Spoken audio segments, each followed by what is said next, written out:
Hello Exiles. So, this was my favorite map for Magic Find. Now, only Crimson Temple remains. It's more confusing, and some cards are missing, but there is no choice. Now, about my starting build, I want to begin with a Magic Find Tornado Shot. However, that's a bad idea, a very bad idea. So we need to choose a class that can find some magic. This is Corrupting Fever Champion, a pretty good build to start with, but for me, too little damage to bosses, and also you need to press quite a lot of buttons. Blade Vortex Occultist, it's a rather expensive build, and I strongly do not recommend starting with it. Our choice is the Ranger, which offers a variety of strong starter builds as well as some magic find options like Caustic Arrow, Tornado Shot, Lightning Arrow, or even Ethereal Knives. Lightning Arrow is the best choice to start with, as it does not require an investment in the number of arrows, unlike Tornado Shot, and also has good damage against bosses to complete Atlas. Of course, we lost a lot of damage due to the Vengeance Cascade change, but the build still has excellent map clearing and also enough damage to get past all the normal bosses and get all the Atlas points. Don't forget about the new Returning Projectiles support gem.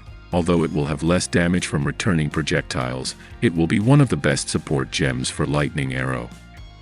And also we have a free slot for Anoint on the amulet. Now let's talk about acts. Although I am not a speedrunner, having run several acts on this build, I was pleasantly surprised by the speed and comfort.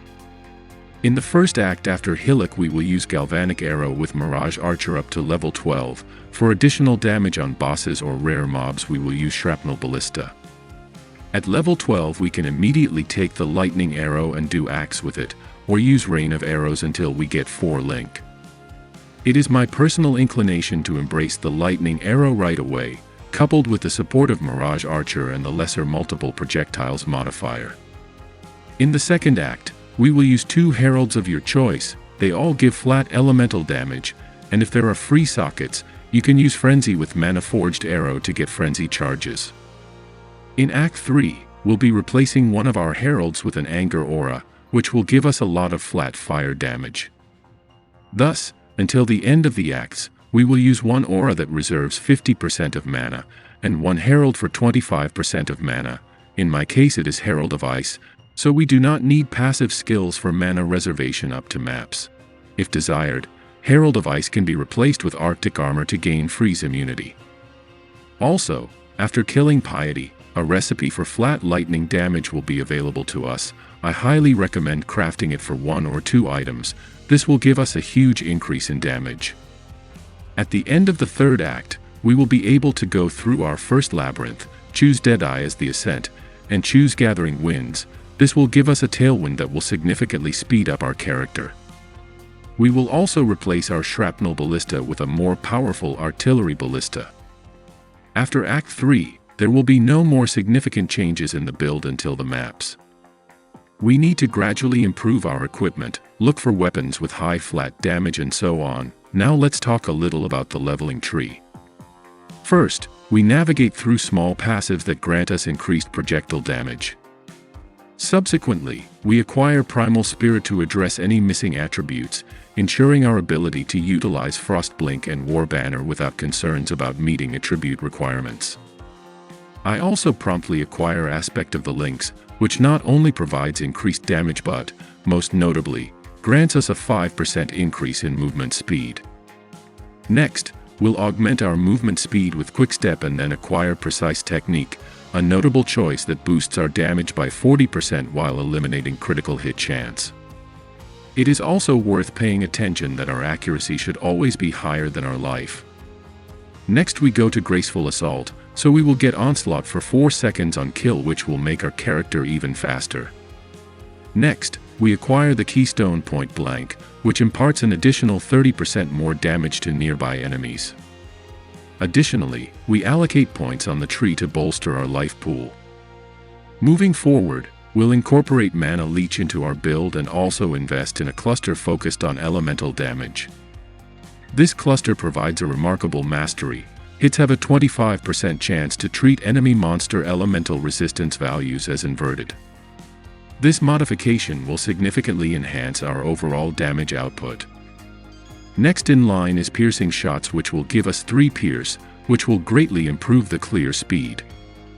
After that, we will get additional arrows, life, and accuracy in the tree. The next ascendancy node we'll choose is Far Shot.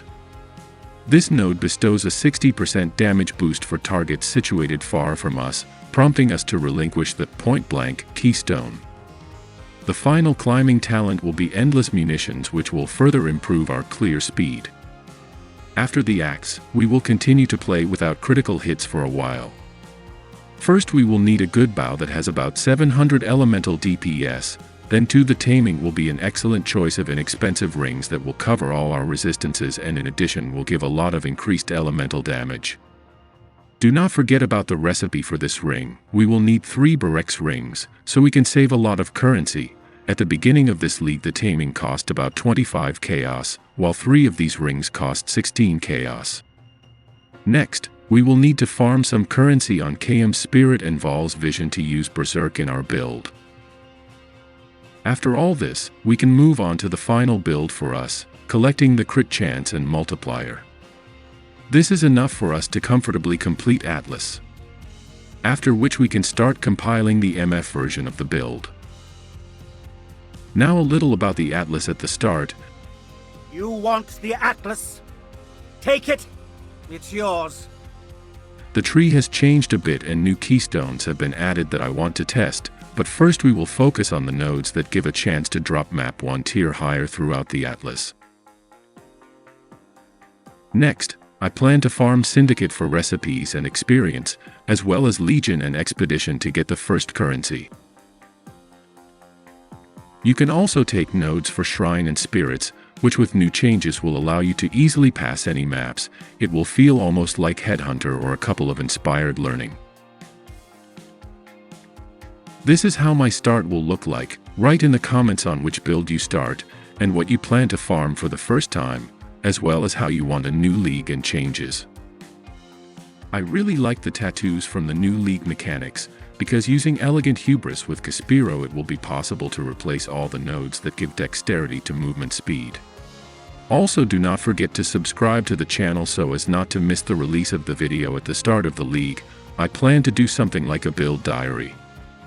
See you soon, Exile.